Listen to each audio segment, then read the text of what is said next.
안녕하세요. 안녕하십니까. 네.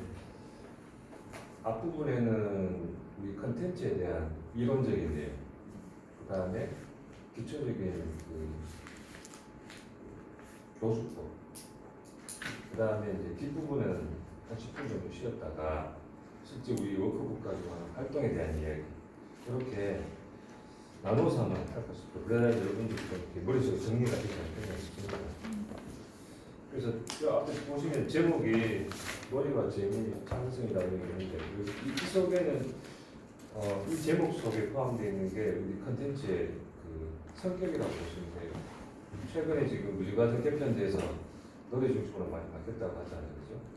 그리고 이제 우리 활동을 통해서 궁극으로 추구하는 게 뭐냐? 그러면 이제 아이들이 가지고 있는 개별적인 창의성을 이렇게 북돋아준다는 생각이 이 속에 담겨져 있어요. 그래서 우리나라에 제일 먼저 도입한 사람이 저예요.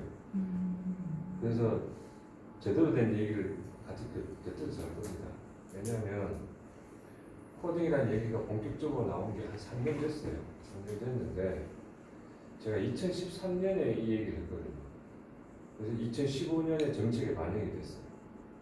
그리고 이제 정책에 반영이 되면서 교육 현장에 이제 적용이 됐죠. 그리고 시범학교 운영을 하고 그 결과를 가지고 부분 도입을 하다가 2019년부터 전면 도입이 됐어요. 초등학교에. 작년이죠. 그러니까 2018년에 난리가 난 거죠. 한마디로 초등학교에 전면 도입된다고 그러니까 교육과정이 우리가 개편이 됐거든요. 2013년에. 개편되면서 새롭게 들어오는 내용이 융합교육과정하고 수교육 교육과정이 있어요. 근데 융합교육과정은 여러분들 많이 들어가 알잖아요. 근데 숙제형 교육과정이라는 얘기는 처음 들을 거예요. 코딩은 들어보죠. 코딩이라는 말은 제가 한 적이 없어요. 네, 코딩 교육이라는 말 한 적도 없고 소프트웨어 교육 강화 이런 말을 썼지. 근데 왜 코딩이라 했냐면 외국에서 이렇게 줄여가지고 코딩 교육을 했었어요. 특히 영국에서. 그러다 보니까 초창기 때 우리나라에 그 코딩 교육을 한다고 들어온 로봇이 아시다시피 비봇이에요. 비봇 아시죠? 보십니까? 꿀벌처럼 생긴 노란 줄무늬, 검은 줄무늬 이렇게 된. 네, 그게 처음 들어오면서 코딩 교육이 소리가 되거든요. 그러다 보니까 그냥 교구 중심으로 코딩 교육이 시작이 됐어요. 그다음에 한계가 굉장히 많아요. 왜? 뚜루뚜루라든지 오저봇 이런 걸 해보셨겠지만 해보니까 어때요? 처음엔 재밌죠. 그리고 애들도 신기해하니까 가르치는 선생님 입장에서도 학습자들이 호기심을 느끼면 재밌잖아요. 근데 그게 오래 안 가죠. 6개월 길어야 6개월. 왜냐하면 컨텐츠가 약하거든요. 그래서 이제 영국 같은 경우에는 비봇이라고 하는 요거는 좀 큰데 모양이 이렇게 생겼어요. 이걸 가지고 유치원에서 250시간 이상을 하거든요. 지겹지 않게. 그건 뭐냐면 이게 중심이 아니고 컨텐츠가 중심이라는 뜻이에요. 그래서 우리나라는 코딩 교육이 도입이 되면서 이상하리만큼 교구 중심으로 바뀐 거예요. 그래서 교구는 우리나라가 세계에서 제일 잘 만들어요. 로봇은. 근데 뭐는 약하다. 컨텐츠가 약해요. 네. 그래서 그 얘기도 같이 하고. 창의성을 얘기할 때 제가 반드시 거론하는 그림이에요. 우리나라의 창의성이라는 게 도입된 지가 굉장히 오래됐는데도 불구하고 창의적인 사람이 안 나오죠. 왜 그러냐면은 창의성도 곧 결국 뭐냐면 개별적인 아이들의 특성을 고려하는 교육이 아니고 소위 말하는 찍어내기식 교육. 이렇게 창의성이 있는 소위 말하는 그 삭수가 있는 아이들이 현장에 들어오면서부터 이렇게 되는 거예요. 그렇게 교육받은 사람들이 안 바뀌는 이상 우리나라 창의성 교육의 현실을 보여주는, 담력을 보여주는 그림이라고 생각하십니다. 동의하시죠? 요걸 한번 주목해 보시면 좋겠어요. 이 컨텐츠가 나오게 된 배경인데 옛날에는 교육 과정을 통해서 아이들한테 어떤 인재가 되면 좋겠냐고 했냐면 지식이 많은 거. 그러니까 왜냐하면 성장 위주니까 따라잡을 사람이 필요한 거예요. 우리나라에서는. 그러다 보니까 지식이 많은 사람이 필요하잖아요. 그러니 교육 현장에서 강조하는 게 뭐냐면 지식 위주였어요. 교사도 어떤 사람이 필요하냐면 지식을 많이 가지고 있는 선생님입니다. 근데 이제는 어느 정도 따라잡았단 말이에요. 지금 이 시대부터 앞으로 이 아이가 그갈 시대에 필요한 게 뭐냐면 이거죠. 앞에서 끌어주는 사람이 필요한 거예요. 그러다 보니까 지식이 많은 게 필요한 게 아니고 오히려 이런 것들이 필요하다고 기업에서 얘기하고 있는 거예요. 보시면 창의성, 전문성, 도전정신, 도덕성, 팀워크. 시험 쳐가지고 우리가 체크할 수 있는 항목이 없죠. 이거. 그죠? 시험 쳐가지고 객관할 수 있는 게 없어요. 이거는 어떻게 보면 오랫동안 지켜봐야 되고 스스로가 가지고 있을 만한 그 역량이라는 거죠. 그러니까 오랫동안 지켜봐야 돼요. 그래서 놀이라고 하는 교육을 할 때 반드시 따라다니는 용어가 뭐냐면 교사 관찰이에요. 이것을 시험 치지 않고 어떻게 뽑아요? 1박 2일이나 캠프를 하거나 아니면 이 아이가 언제부터 언제까지 어떻게 스펙을 쌓아왔는지를 보겠죠. 여기서 스펙이라는 것은 수상실적이 아니에요. 내가 언제부터 여기에 관심을 가졌고 어떻게 살아왔는지를 보겠죠. 왜 기업에서 얘기하는 걸 우리가 참고할 만한 거냐면 교육 현장에서도 물론 과학고등학교 학생들을 뽑을 때 이렇게 뽑아요. 뽑는데 기업에서 이렇게 뽑는 이유는 뭐냐? 그만큼 현실적인 문제라는 거예요. 창의융합적 사고 능력은 말 그대로 교육과정이나 일반적인 그 융합교육과정에서 필요한 역량을 얘기하는 거고 문제해결 능력하는 게 뭐냐면 바로 속도형 교육과정에서 목표로 하고 있는 역량인 거예요. 이 두 가지. 21세기 아이들한테 그 교육을 통해서 아이들한테 필요한 역량이 보통 허시, 그러니까 네 가지의 역량을 얘기하는데 이거는 알아두시면 좋아요. 첫 번째는 크리티컬 띵킹, 비판적 사고능력. 이때 비판은 남을 비판한다는 뜻이 아니에요. 왜 그럴까? 이렇게밖에 안 될까? 이렇게 생각하는 것들, 호기심과 관련된 흥미나 호기심이에요. 그래서 나는 이렇게 해야 되겠다. 소통 기술, 의사소통 기술이 있고 콜라보레이션 관계는 공감 능력이에요. 근데 여기 주목할 게 이거예요. 네 가지 핵심 역량 나오는 이 핵심 역량이 뭐냐면 교육을 통해서 목표로 하고 있는 아이들의 역량인 거예요. 이 교육을 해서 아이들한테 무엇을 키워줄 것인가에 대한 얘기예요. 네 가지. 근데 커뮤니케이션 스킬이라는 게 들어오면서 소프트웨어 교육이 들어왔어요. 4차 산업혁명 시대 이전에도 이게 있었어요. 근데 그전에는 인간 사회성 기술이었어요. 이게. 사람을 잘 사귀고 사람 관계에 대해서 사회성과 관련된 얘기였는데 이제는 여기에 뭐가 들어왔냐면 인간하고 인간 사이에 뭐가 들어와 있어요? 기계가 들어와 있어요. 기계와 소통을 잘 하려면 코드와 능력이 필요하죠. 기계를 다룰 수 있는 능력이 포함되어 있어요. 교육과정이 이겁니다. 2015년 보십시오. 창의적인 인재였는데 융합이 들어왔죠. 교육과정에서 속도적 교육을 하자 그랬는데 초등학교 실과 교육과정에서 먼저 시작하자. 17시간 이내로. 코딩 교육의 핵심은 뭐냐 하면 컴퓨터적인 사고력, 이 절차적 사고력, 논리적인 사고력을 얘기해요. 그 다음에 문제 해결 능력은 뭐냐면 이 상황에서 내가 기계를 통해서 또는 소통 기술을 발휘해서 이 문제를 해결하느냐를 뜻하는 거예요. 그래서 쉽게 얘기하면 코딩 교육을 왜 하느냐라고 누가 묻거든요. 아이들한테 생각하는 방법을 키울 수 있는 좋은 교육의 방법이거든요. 로봇으로 하는 교육이 아니에요. 생각할 수 있는 방법을 잘 키우는 교육이 코딩 교육입니다. 그래서 굳이 로봇을 안 해도 코딩 교육을 할 수 있어요. 교구 중심으로 가면 안 된다는 뜻이에요. 무엇을 어떻게 가르치느냐가 코딩 교육의 핵심이지 무엇을 가지고 가르치려는 핵심이 아니에요. 로봇이 중점이 아니라는 거 꼭 기억하셔야 돼요. 그래서 이렇게 지금 진행이 되고 있습니다. 우리나라에서 15년에 개정이 돼가지고 16년, 17년에 시범 운영을 했고 18년부터 전차적으로 해서 작년에 초등학교에 이제 도입된 거예요. 이게 제가 13년에 만들어서 미래부에 제안했던 정책 제안이에요. 이게 초기에 나왔던 비보 시간이에요.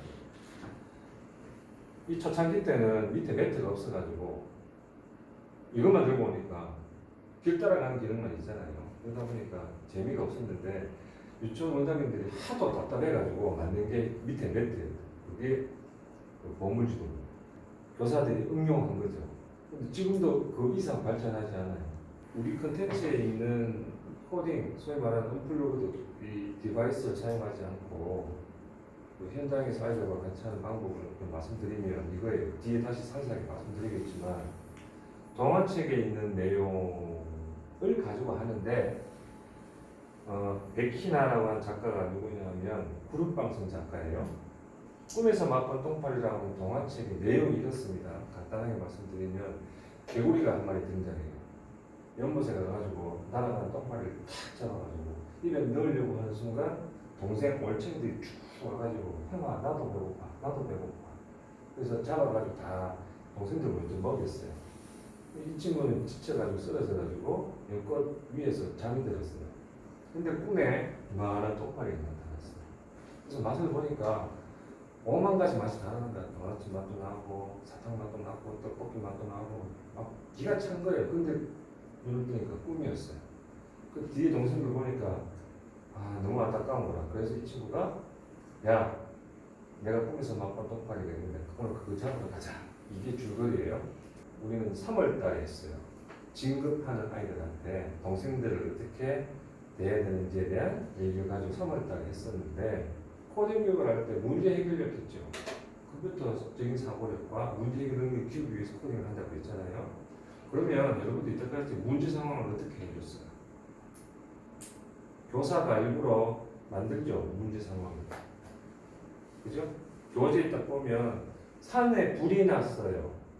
이 불을 끄기 위해서 어떤 길로 가게 되면 될까요? 이렇게 했었죠. 아이들은 문제 상황이 아닌지 잘 몰라요. 그러니까 교사가 학습자 입장을 고려하지 않고 어떻게 하냐면 일방적으로 문제 상황을 만들어내요. 동화책의 스토리를 보면 대부분 다 뭐가 나옵니까? 문제 상황이 나오죠. 지금 여기에 문제 상황은 뭡니까? 스토리를 딱 읽어보면 형인 개구리가 배가 고프서 친구들, 자기 동생들도 배가 고픈 상황이 이게 문제 상황이잖아요. 그래서 아이들한테 문제 상황을 뭘로 제시해주냐? 미션으로 제시하는 거예요. 똥파리를 잡으러 가자. 이게 미션인 거예요. 이해되시죠? 목표점에 뭐가 있나? 똥파리가 있고 아이들이 각자 개구리를 만들어요. 조형 활동을 통해서 아이들한테 미션을 위한 뭡니까? 제한점을 조금씩 줍니다. 그랬더니 이 아이는요 직선을 많이 썼어요. 그래서 빨리 잡으려고 했대요. 문제 해결을 얘는 빨리 잡기 위해서. 얘는요 보니까 직선도 많이 썼는데 굉장히 많이 돌아가게 만들었어요. 왜 했더니 얘는 신기해서 오래 보려고 가는 걸 오래 지켜보고 싶어가 이렇게 했대요. 아이마다 뭡니까? 문제 해결 방식이 다른 거예요. 어른들이 선생님 입장에서 본다면 얘가 좋은 점수 받아야 되겠죠. 근데 빨리 잡으러 가자고 했지 빨리 잡아가고 어떻게 하자는 얘기 아니잖아요. 평가하는 게 아니잖아요. 자신의 생각대로 된 거라고. 이게 맞다 이게 틀렸다 말할 수 있습니까? 여기서 아이들이 스스로 뭔가 깨닫냐면 직선을 많이 만들어야 빨리 가겠구나를 교사는 입안대로 얘기할 수 있는 거예요. 그러니까 직선과 곡선에 대한 개념을 체험할 수가 있겠죠. 익히는 게 아니라 지금까지는 직선이 어떤 건지 개념도 없을 거예요. 곡선이 어떤 건지 개념도 없습니다. 단지 얘는 빨리 잡은 거, 얘는 오랫동안 본 거. 그러니까 문제 해결 방식이 서로 설계 방식이 달랐다는 거지 어느 것이 맞고 어느 것이 틀렸다는 말을 하는 건 아니죠. 유치원 선생님이 수업하는 것을 이렇게 창문으로 이렇게 이쪽 교재에서는 안 보이고 우리는 볼 수 있는 참관할 수 있는 수업 장면에서 이제 애들이 어떻게 하는 걸 관찰하고 그걸 봤거든요. 봤는데 우리나라 가장 큰 차이점이 뭔지 아십니까? 이 나라 사람 교사들의 그 기본적인 생각이 우리나라 다른 게 우리가 배워야 될 게 딱 한 가지예요. 우리나라도 교육 선진국이잖아요. 근데 이네들한테 배울 거는 뭐냐? 딱 한 가지. 뭐냐? 교사가 너무 노력하지 않아요. 무슨 뜻이냐면 교사가 이번 시간에 이 아이한테 무엇을 가르치지? 이걸 어떻게 가르칠까? 지도안을 만들잖아요. 선생님 지도안을 안 만듭니다. 왜? 지도안을 만드는 순간 이것은 교사의 생각이지 아이들의 입장을 고려하지 않는다는 거예요. 여러분들 그런 경우 많죠. 지도안 짤 때 이건 내가 어떻게 발문을 어떻게 해야 될까? 근데 아이 입장은 생각 안 해요. 저도 사대 졸업했고 교사 출신이고 대학에서 교수도 했지만 그런 학생들을 가르치기도 했지만 지도안이 필요가 없어요. 왜? 특히 뭐 할 때는 놀이할 때. 그러니까 애들한테 놀게 해줄 때는 선생님이 지도안을 짜가지고 한다는 것은 결국 학습자를 배려한다고 생각하는데 그건 절대 학습자 배려하는 게 아니라 학습자를 가두는 거예요. 그래서 지도안대로 짰다가 예상하지 않았던 반응이 나올 때는 굉장히 선생님들이 당황하는 거예요. 그래서 수업하기 힘들죠. 단지 뭐만 하면 되냐? 아이들의 반응을 따라가면 돼요. 그래서 저는 처음에 교사 연수할 때 왜 이 얘기를 하느냐면 이 얘기를 해야 여러분들이 4월, 5월 달 때 워크북을 딱 보고 아 이걸 굳이 내가 교사용 지침서나 내용을 굳이 안 봐도 되겠구나 라고 느끼실 거예요. 그러면 왜 하필 책까지 하느냐는 거예요. 여기서 이제 여러분들이 가지고 있는 기존에 여러분이 가지고 있는 생각을 좀 깨트려야 되는 게 저희 프로그램 지니 아이디어는 독서 프로그램이에요. 그런데 독서 프로그램이 아니에요. 뜻이냐면 책을 가지고 매개체, 교육 매체를 가지고 한다는 점에서 독서 프로그램이 맞아요. 그런데 독후 활동을 하지 않는다는 점에서 독서 프로그램이 아니에요. 책에 있는 내용을 가지고 묻고 대답하죠. 안 봐도 압니다. 왜냐하면 답하는 아이만 답해요. 그래서 저도 책 가지고 디베이트를 한다는 것을 저는 이해를 잘 못해요. 왜? 5세, 6세, 7세 아이들이 디베이트 과연 할 수 있을까요? 근데 유치원 원장님들은 우리 애들 잘한다고 그래요. 그거는 교사가 너무 잘할 거예요. 아이들이 잘하는 게 아니고 제 생각에는 교사들이 잘할 것 같아요. 잘한다는 말은 아이들의 반응보다는 교사가 시작해서 마무리를 잘하는 것 같아요. 그래서 아이들이 보면 흉내를 잘 낼 수도 있어요. 토론하는 흉내를 낼 수도 있어요. 그것도 의미가 있겠죠. 근데 저는 그것보다는 여기에 주목했으면 좋겠다는 거예요. 왜 문제 상황 왜 하필 책이냐면은 책은 여러 가지로 중요한 매개체이기도 하지만 이걸 한번 생각해 보십시오. 아이들이 보는 그림책에는 크게 무엇과 무엇의 요소가 있느냐 하면 그림의 요소가 있고 내용의 요소가 스토리가 있겠죠. 그런데 자, 제가 방금 핀란드 교사랑 우리나라 교사랑 교육의 역량은 우리나라 교사는 높은데 왜 수업할 때는 우리나라 선생님보다 핀란드 선생님 수업을 더 잘하는 것처럼 느껴지느냐 하면 핀란드 선생님들은 아이들 입장에서 얘한테 어떻게 일을 시작하게 만들까를 먼저 고민해요. 다시 말하면 애들이 책을 가져오는데 애들이 어떤 생각으로 책을 가져올까를 먼저 생각한다는 거예요. 아이들이 그림 보고 책을 선택합니까? 내용 보고 책을 선택합니까? 예, 그림 보고 선택해요. 아이가 책을 쭉 훑어보면서 내용 보고 아 이거 재밌겠다 생각해서 책 가져옵니까? 저는 절대 우리 애를 봐서도 저는 안 그랬어요. 그림 보고 아 이거 재밌겠다. 그림에 선생님 그림에 뭐가 나와요? 이거 좀 읽어주세요. 라고 할 수도 있을 거예요. 우리가 책이라고 할 때는 책에는 글의 요소가 있고 그림의 요소가 있고 스토리가 있어요. 글자도 있고요. 글밥이라고 하죠. 그다음 그림이 있고요. 스토리가 있어요. 그림에 숨어있는 여러 가지 비밀을 말씀드릴게요.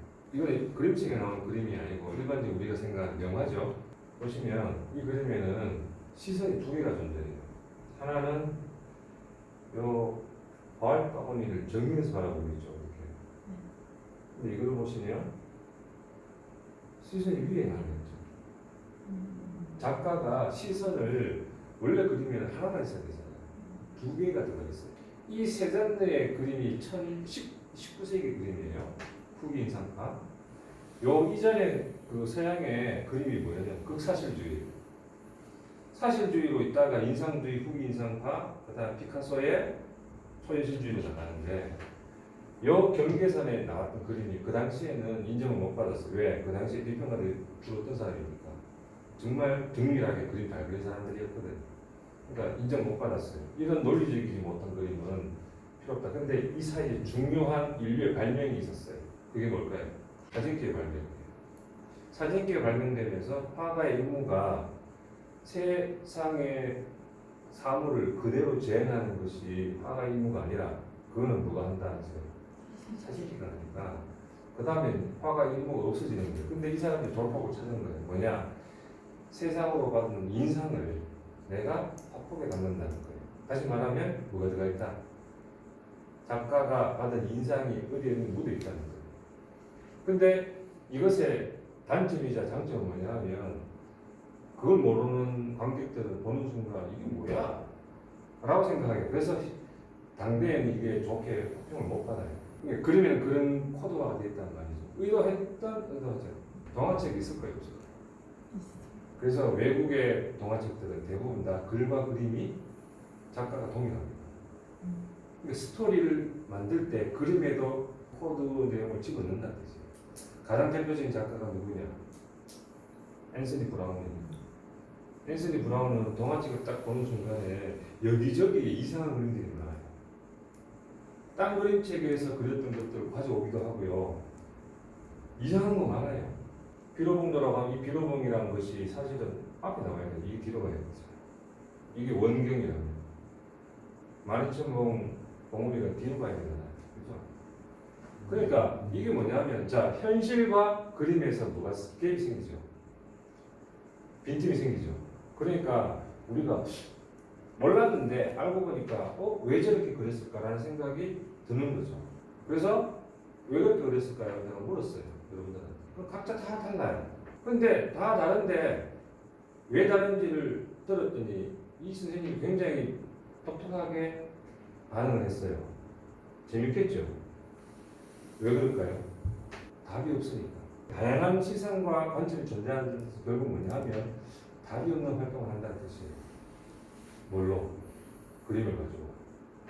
그리고 재미가 생기면 선생님 다른 책도 한번 해봐요 라고 할걸요. 그죠? 이 순환 고리를 찾자는 거예요. 우리는. 여기서 하나를 빼보십시오. 나무. 네? 나무. 왜요? 나머지는 다 가공할 수 있는 거고 나무는 가공을 당하는 입장. 재료, 도구, 의 관점. 왜요? 그냥 도끼랑 턱이랑 중국 수준의 나무. 나무. 근데 아이들 다 다양하게 나옵니다. 어떤 애들은요 같은 톱이라고 해도 글자 한자래요. 또 근데 같은 톱이라고 해서 또 어떤 아이는요 글자가 무섭다고 해요. 글자가 제일 무섭대요. 두 번째 무서운 게 이거예요. 세 번째가 이게 무섭고 제일 안 무서운 게 나무래요. 그러니까 똑같은 대답을 하는데 얘가 굉장히 뭘 해요? 그러니까 뭐가 생겨요? 네. 그러니까 우리 워크북은 답찾기 하면 안 돼요. 우리 워크북은 학습지가 아니에요. 우리 워크북을 보시면 동해책에 나와 있는 그림을 그대로 옮겨놓거나 제가 재편집을 했을 뿐이지 학습지처럼 줄 그어서 세울 일이 없습니다. 답을 스티커 붙이라 없습니다. 스티커 붙이고 답을 하는 순간 제일 처음에 보셨죠? 그림, 창의성의 그림. 그리 되거든요. 답이 없는 활동을 해야 재미있구나라는 것이 생기는 거죠. 그러니까 아이들은 활동을 할 때 이때까지 왜 이걸 안 떼는 애들이 많으냐면 뭐겠습니까? 틀릴까봐 눈치 보는 거예요. 그리고 많이 느꼈을 거예요. 얘가 평소 때는 굉장히 말을 잘하는데 수업할 때 뭐 물으면 답을 안 해.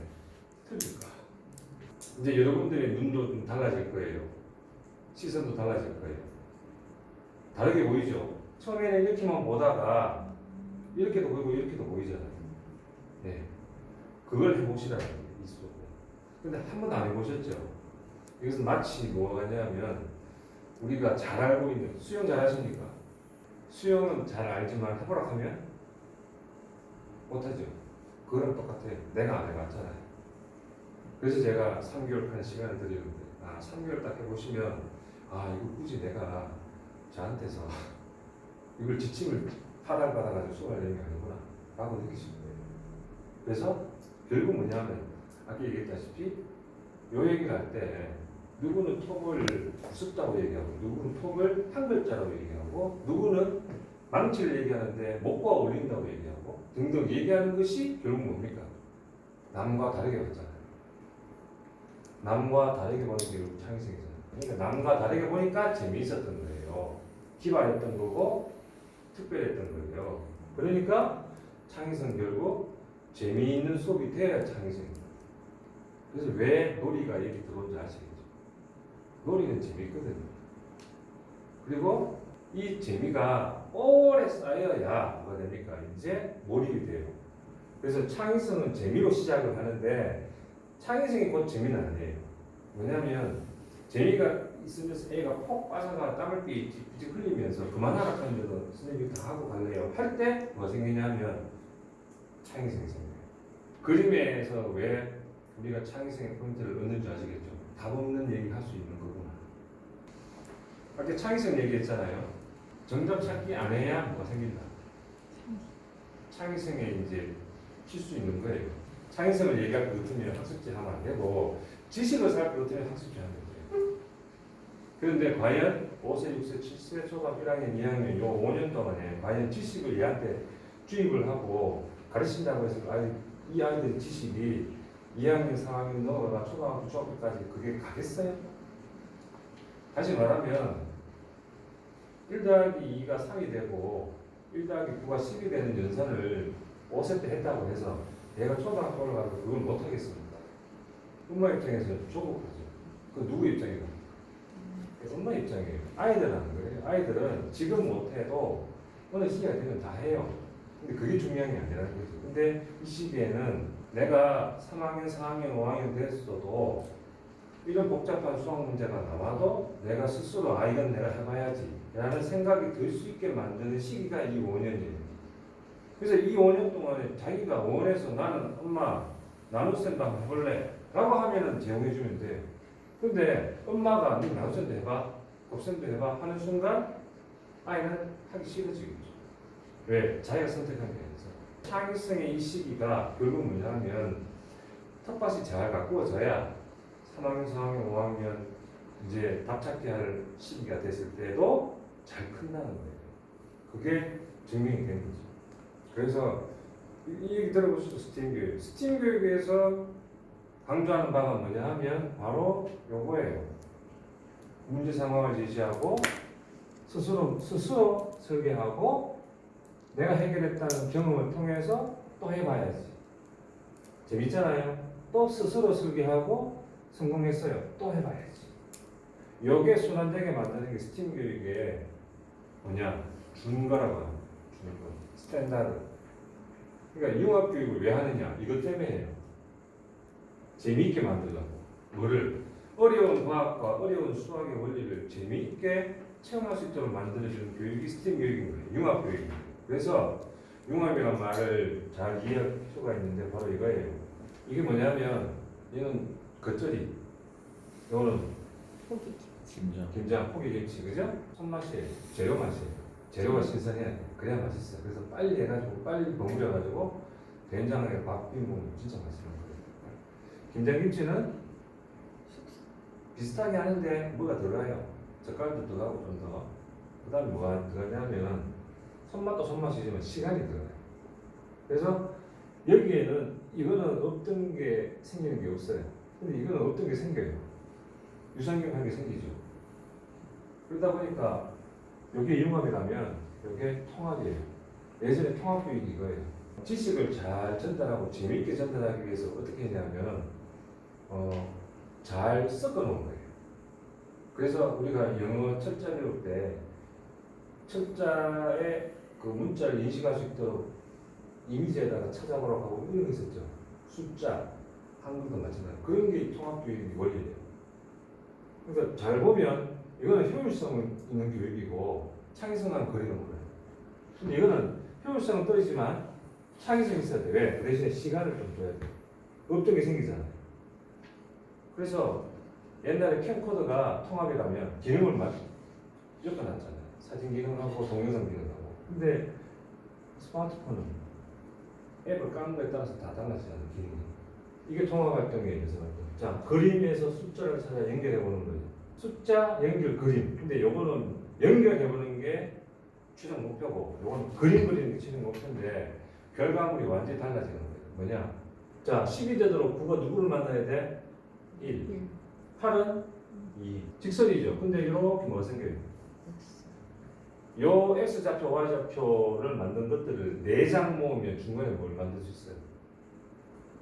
원 만들 수 있죠. 원 만들고 이렇게 기하학적 무늬 만들 수 있죠. 다시 말하면 이런 기하학적 패턴에는 무슨 원리가 들어가 있다? 수학의 원리, 연산의 원리가 포함되어 있다는 뜻입니다. 그러니까 기하학적 무늬는 어느 영역입니까? 디자인 예술 영역이죠. 근데 거기에 뭐가 들어가 있어요? 수학의 원리가 들어가야 곡선을 가지고도 직선을 가지고도 곡선을 만들 수 있는 거죠.